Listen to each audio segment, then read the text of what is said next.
Siamo arrivati alla 10ª edizione di DAG dal Gas qui a Magnacavallo, una bellissima manifestazione. Siamo orgogliosi di avere tutte queste auto, tutti questi partecipanti a questa bellissima mostra, sia auto che moto.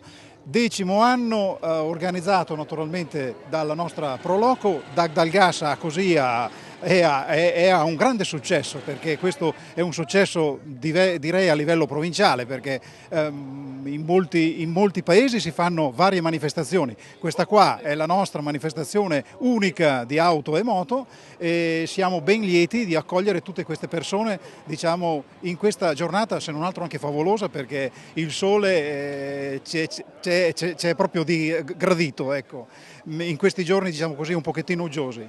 Molta gente, bellissime automobili.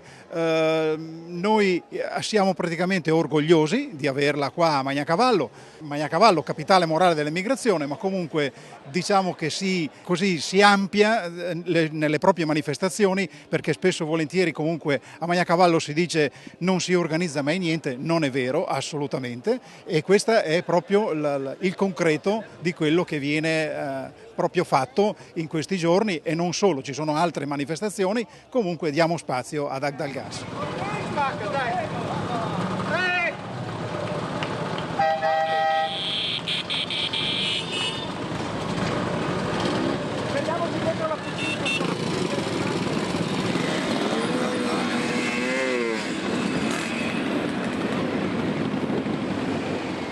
Un'affluenza enorme di auto d'epoca di ogni tipo, ogni genere, moltissime moto, Vespa Club di Villa Poma, gli amici del Giglio, gli amici di Maiguai, sempre di Poggiorusko.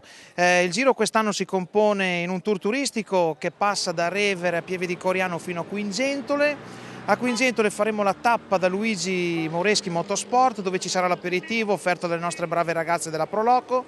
Si proseguirà il giro poi per Borgofranco sul Po, Carbonare e Sermide, e poi il ritorno come sempre al centro polivalente di Magnacavallo, dove ci sarà il pranzo e le premiazioni di fine manifestazione.